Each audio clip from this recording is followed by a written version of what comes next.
ये कहानी विजयनगर की रानी रूपा की कहानी है, जो रात के अंधेरों में बड़बड़ाती हुई सी अपने महल में घूमा करती थी और जैसे किसी को संदेश देना चाहती हो कि यदि व्यक्ति की इच्छाएं उसके नियंत्रण से बाहर हो जाएं और येन केन प्रकारेण वो अपनी इच्छाओं को पूरा करने लगे तो ये इच्छाएं उसके जीवन के लिए बहुत कष्ट देने वाली हो जाती हैं। तो आइए चलते हैं रानी रूपा की कहानी जानने के लिए। रूपा और प्रताप विजयनगर के राजा के यहाँ माली और मालिन का काम करते थे। प्रताप बहुत मेहनती, बहुत सुंदर और अपनी पत्नी रूपा को प्यार करने वाला एक नौजवान था। एक बार राजा बाहर से कहीं विदेश यात्रा पर से बहुत दिनों के बाद अपने राज्य में लौटे। उस समय प्रताप बहुत बीमार था। उसने अपनी पत्नी से कहा, महाराज बहुत दिनों के बाद में महल में आए हैं, मैं नहीं जा सकता हूँ क्योंकि मैं बहुत ज़्यादा बीमार हूँ, तो तुम उनके लिए कुछ फल मीठे मीठे और फूल लेके जाओ और उनके महल को सजाओ और उनकी सेवा में मीठे मीठे फल दो। रूपा अपने पति के कहे अनुसार उसने बगीचे से बहुत सुंदर सुंदर फूल तोड़े, बहुत मीठे मीठे फल इकट्ठे किए और एक टोकरी में सजा करके महल पहुंच गई और जिस कक्ष में राजा रहते थे उस कक्ष को सजाने लगी। वहां जाकर के उसने देखा कि महल बहुत सुंदर है, झूमर लगी हुई हैं, सुंदर सुंदर पर्दे हैं, बहुत कीमती सामान रखा हुआ है, हीरे मोती और जवाहरात से सजा हुआ है। उसका तो कहना ही क्या, इतनी सुंदरता उसने कभी सोची भी नहीं थी। उसको देख करके वो मोहित हो गई। वो पलंग सजा रही थी और सजाते सजाते उसके मन में आया कि महाराज का पलंग कैसा होगा, क्योंकि उस समय महाराज उस कक्ष में नहीं थे। तो वो जा कर के महाराज के पलंग पर बैठ गई और सोचने लगी कि कितना अच्छा हो कि मेरे पास भी ऐसा ही पलंग होता। न जाने कितनी देर तक वो अपने ख्वाबों में सोचती रही। अचानक उसके कानों में राजा की आवाज़ पहुंची। राजा ने कहा, तुम कौन हो? हड़बड़ाकर रूपा पलंग से उतरी और उसने राजा को प्रणाम किया। राजा उसकी सुंदरता को देख करके मोहित हो गया। उधर राजा भी बहुत सुंदर था। रूपा भी उसको देख करके पहले तो सक पका गई कि ये राजमहल में मैं राजा के सामने किस रूप में देखी गई हूँ। फिर वो अपने आप को नियंत्रित करते हुए कहने लगी कि मैं आपके माली प्रताप की पत्नी हूँ। राजा ने उसे बहुत ही कामुक दृष्टि से देखा, लेकिन रूपा को वो बहुत अच्छा लगा। उसके मन में न जाने कितनी ख्वाहिशें एक क्षण में ही पनपने लगी। रानियां कितना सुख भोगती होंगी यहाँ महल में, मैं तो सोच भी नहीं सकती। खैर, उस समय तो वह वहाँ से वापस आ गई अपने घर, लेकिन राजा की आंखों की जो चमक थी, जो कामुकता थी, वो उसके दिलो दिमाग पर छा गई। अब राजा के मन में भी रूपा का सौंदर्य समा गया। उसने अपने सेवादारों के द्वारा प्रताप को महल में बुलवाया और कुछ आवश्यक काम बता दिया। और जब प्रताप महल में आ गया तो चुपके से राजा रूपा के पास पहुंचा। रूपा ने राजा को देखते ही प्रणाम तो किया, लेकिन उसने आने का कारण भी पूछा, जो कि राजा ने उसको बताया कि रूपा की सुंदरता का उस पर गहरा असर पड़ा है। उधर रूपा तो मन ही मन राजा के समीप आना चाहती थी और इस प्रकार से उसने भी मूक अनुमति दे दी। अब राजा गाहे बगाहे उसके पास आने लगा। जब भी आता बहुत सारी उपहार उसके लिए लाता, बहुत सुंदर सुंदर चीजें लाता। रूपा को बहुत प्रसन्नता हो रही थी, लेकिन वो ये सोच रही थी कि ऐसा तो कब तक चलेगा। काश कि मैं महल में हमेशा के लिए रहती। और उसने अपनी ये इच्छा एक दिन राजा को बता दी कि महाराज, इस तरह से लुका छिपी बहुत दिनों तक नहीं चल पाएगी। क्यों ना हम शादी करके आपके साथ ही रहें। राजा ने कहा, रूपा तुम ठीक कहती हो, मैं शादी तो आपके साथ में कर सकता हूं, लेकिन क्योंकि तुम ब्याहता हो तो यदि मैं इसी तरह से शादी करूंगा तो लोग मेरे ऊपर उंगलियां उठाएंगे, मुझे बुरा कहेंगे। इसलिए इसके लिए कोई रास्ता चुनना पड़ेगा, कोई सोचना पड़ेगा, कोई उपाय निकालना पड़ेगा। और ये कहकर के राजा उस दिन रूपा के से विदा होकर के अपने महल को आ गए। दूसरे दिन राजा के कुछ सेवक प्रताप को बुला करके महल ले गए।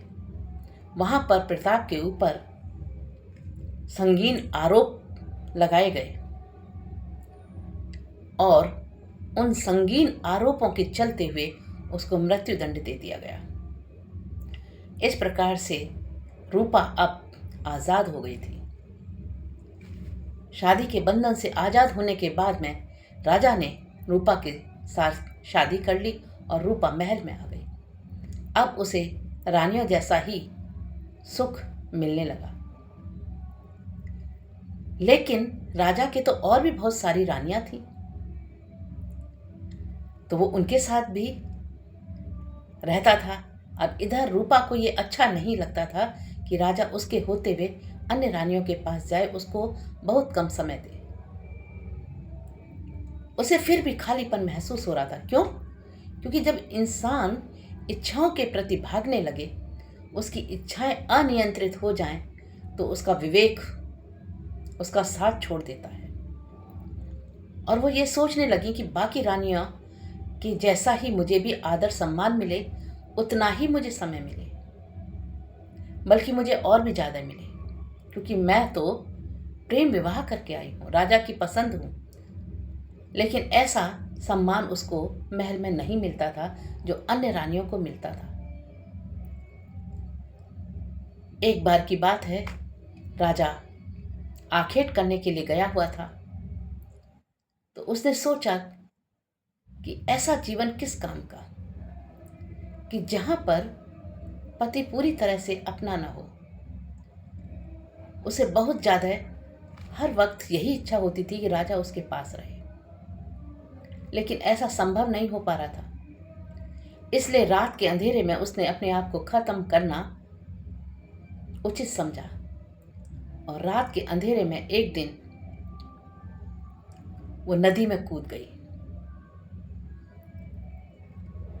इधर जब नदी में कूदी वो, तो उस नदी के किनारे ही एक साधु महात्मा बैठे हुए थे। जब उन्होंने देखा कि कोई स्त्री नदी में कूदी है, तो उन महात्मा ने दया करके उस स्त्री को बाहर निकाला, होश में लाए।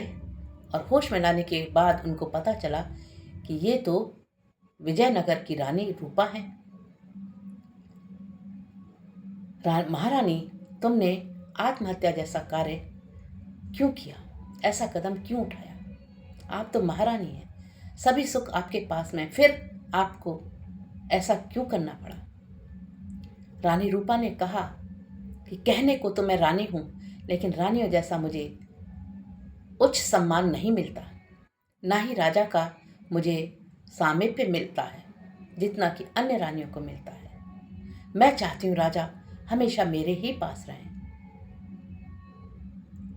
साधु ने कहा कि बेटी,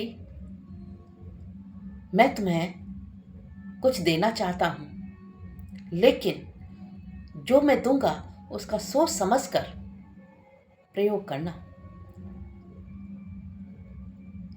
रानी ने कहा, महाराज, मुझे ऐसी जिंदगी चाहिए कि महाराज केवल और केवल मेरे ही होकर के रह जाएं।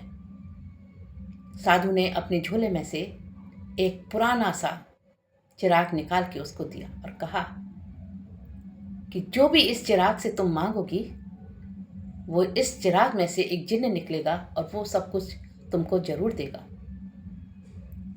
लेकिन याद रहे कि जब भी चिराग तुमको कुछ देगा तो बदले में तुमसे भी कुछ ना कुछ लेगा। कुछ ना कुछ तुम्हें अपना कुछ खोना पड़ेगा, व्यक्तिगत खोना पड़ेगा। तो ध्यान रहे कि जो भी मांगो वो सोच समझ कर मांगना। रानी ने कहा कि मुझे तो अपनी जो इच्छाएं हैं वही पूरी करनी है। तो उसने साधु की बात पर बहुत ज़्यादा ध्यान नहीं दिया और चिराग को ले लिया। चिराग को लेकर के आई। उस रात उसने बड़े ही बेचैनी से करवटें बदली। उसे महसूस हो रहा था कि राजा आज मेरे पास होते तो कितना अच्छा होता। राजा प्यार तो करता था, लेकिन इतना प्यार नहीं करता था जितना प्रताप करता था। प्रताप का प्यार जो था निश्चल था, निस्वार्थ था, बहुत पवित्र था, बड़ा ही आत्मीय था। लेकिन राजा का प्यार स्वार्थ से भरा हुआ था। वो केवल अपनी इच्छा पूर्ति के लिए ही रानी रूपा के पास आता था। बाकी समय वो कामकाज में और अन्य रानियों को देता था। उस दिन उसने, जब राजा नहीं था, तो उसकी अनुपस्थिति में उसे राजा की कमी बहुत महसूस हुई। उसने सोचा और अचानक उसको ख्याल आया कि मेरे पास तो एक साधु महात्मा का दिया हुआ एक चिराग है, तो क्यों ना आज उस चिराग को आजमाया जाए। और उस चिराग को लेकर के रानी रूपा एक जगह घिसने लगी। उसमें से जिन्न निकला और उसने कहा, महारानी कहिए क्या आज्ञा है, सेवक के लिए क्या आज्ञा है। रानी रूपा ने कहा कि मुझे इतना अधिक सुंदर बना दो कि इतनी सुंदर कोई भी रानी न हो। राजा मुझे देख करके अन्य किसी के पास न जाए, इतना सुंदर बना दो। जिन्न ने वैसा ही कहा और रानी रूपा एकदम से बहुत सुंदर बन गई। पहले से भी सुंदर बन गई। पहले भी सुंदर थी, लेकिन अब बहुत ज़्यादा सुंदर हो गई, सारी रानियों से सुंदर हो गई। अब इसके बाद में वो बड़ी खुश होने लगी कि मैं बहुत सुंदर हूँ। उसने अपने आप को शीशे में देखा, बड़ी खुश हुई। अब राजा मेरे पास से कहीं नहीं जाएंगे। लेकिन कहते हैं ना, मनुष्य की इच्छाएं एक पूरी होती है तो दूसरी इच्छा शुरू हो जाती है। ये तृष्णा की कहीं भी समाप्ति नहीं होती, इसकी कोई मंजिल नहीं होती। तृष्णा की, चाहतों की कोई मंजिल नहीं होती। चाहतें तो बढ़ती चली जाती हैं। अब राजा उसको प्यार तो करता था, खूब प्यार करता था, लेकिन फिर भी वो अपने मन में कुछ अधूरा अधूरा सा महसूस करती थी कि जैसा प्यार प्रताप करता था वैसा प्यार तो राजा नहीं करता। और इस तरह से उसके दिन गुजर रहे थे। एक दिन राजा आखेट पर गया हुआ था, रात को आ नहीं पाया, वापस नहीं आ पाया। कहीं आखेट में ही, कहीं जंगल में ही रुक गया। रानी रूपा को बड़ी ही तलब लग रही थी कि राजा आज मेरे पास होने चाहिए थे। अचानक उसको फिर से उस जादुई चिराग का ख्याल आया और उसने जादुई चिराग को घिसा। उसमें से जिन्न निकला और उसने कहा, कहिए महारानी क्या आज्ञा है। तो महारानी ने कहा कि मुझे अमृत तो दे दो। मुझे राजा प्यार तो करते हैं, पर वैसा प्यार नहीं करते जैसा कि मेरा प्रताप करता था। आज मुझे प्रताप की बहुत याद आ रही है। जिन्न ने थोड़ी देर सोचा और फिर कुछ ही क्षणों बाद जिन्न जो है प्रताप के रूप में बदल गया। अब वो प्रताप जैसे ही हरकत करने लगा, वैसे ही क्रियाकलाप, वैसे ही प्यार, वैसे ही अनुभूति, सब कुछ प्रताप की जैसे उसको महसूस होने लगी। और रानी जो है अब थोड़ा संतुष्ट हो रही थी। इधर राजा रानी के बदलते हुए व्यवहार को महसूस कर रहा था, क्योंकि जितना भी उसने मांगा अभी तक जिन्न से, उसके बदले में उसको ऐसा लगता था जैसे उसके अंदर कुछ कुछ भावनाएं खाली होती जा रही हैं, वो भावनाओं से शून्य होती जा रही है। पहली बार जब उसने रूप मांगा था तब उसने महसूस किया कि उसके अंदर कुछ खालीपन सा महसूस होता है। फिर उसने जब प्रताप के रूप में मांगा प्रताप का प्यार, तो उसे और भी महसूस होने लगा कि अब उसके अंदर प्यार की भावना बहुत कम हो गई है। और इस तरह से उसे लगने लगा कि उसके अंदर कुछ कुछ भावनाएं खत्म हो रही हैं। और ये बात राजा भी महसूस कर रहा था, पर रानी से कुछ नहीं कहा।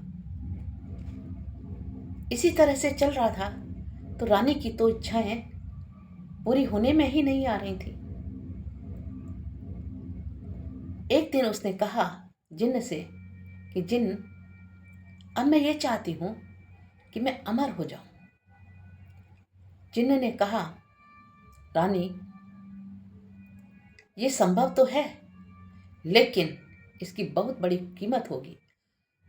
आपके अंदर कोई भी भावना नहीं रह जाएगी, न ईर्ष्या की, न प्यार की, न नफरत की, न कुछ महसूस करने की शक्ति नहीं रह जाएगी, क्योंकि ये चीज अब तुम्हारा अंतिम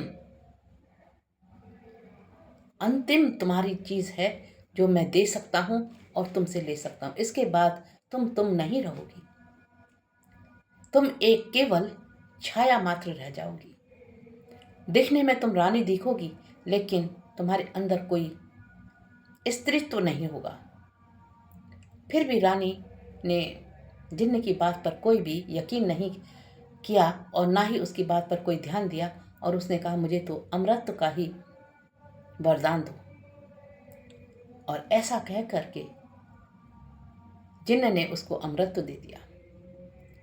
इधर राज्य में बहुत आपदाएं आने लगी,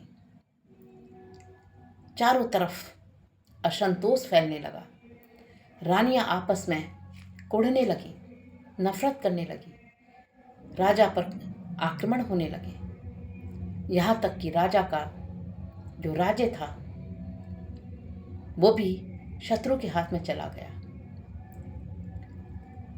लेकिन रानी अमर थी।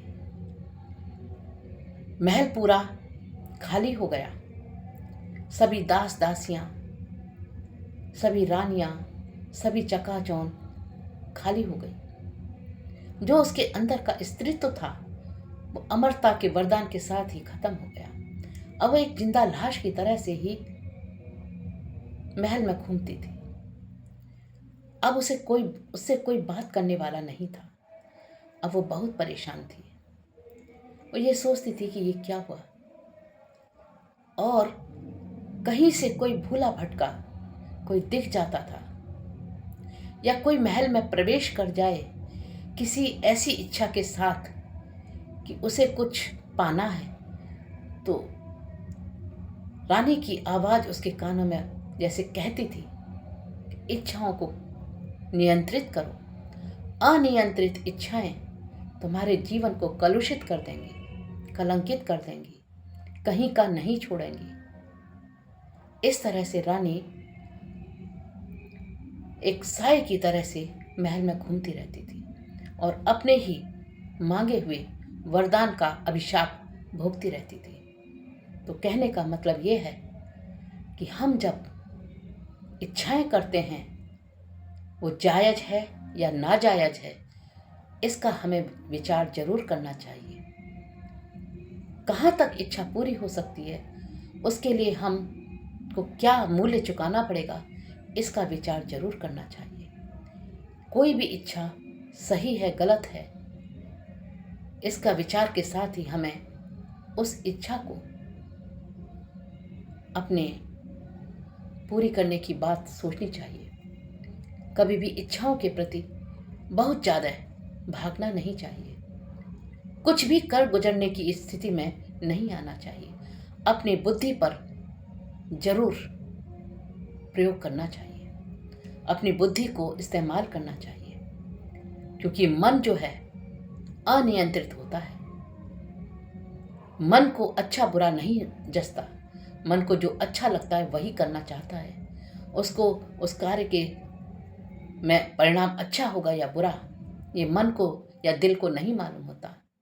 ये बात दिमाग को मालूम होती है। काश कि उस रानी ने साधु महात्मा की दी हुई चेतावनी को याद रखा होता और अपनी इच्छाओं को नियंत्रित किया होता, तो आज रानी रूपा महल में बेशक एक छोटा जीवन जीती, लेकिन एक खुशहाल जीवन जीती। उसको अपनी इच्छाओं पर यदि नियंत्रण रखती तो हो सकता था कि वो अपने पति प्रताप के साथ ही अपना सुखी जीवन जी पाती। तो मेरी कहानी का अंत यही होता है, केवल इस भावना के साथ कि लोगों को मेरी कहानी का उद्देश्य समझ में आया होगा और वो अपनी इच्छाओं की पूर्ति करने से पहले उसकी जायज़ और नाजायज़ ज़रूरत और बिना ज़रूरत का ख्याल रखते हुए ज़रूर अपनी इच्छा को पूर्ति करने में अपना परिश्रम लगाएंगे। Thank you. यदि मेरी ये कहानी आपको पसंद आई है तो प्लीज़ मेरी कहानी को सपोर्ट कीजिएगा, लाइक कीजिएगा, सब्सक्राइब कीजिएगा और कमेंट ज़रूर कीजिएगा। Thank you.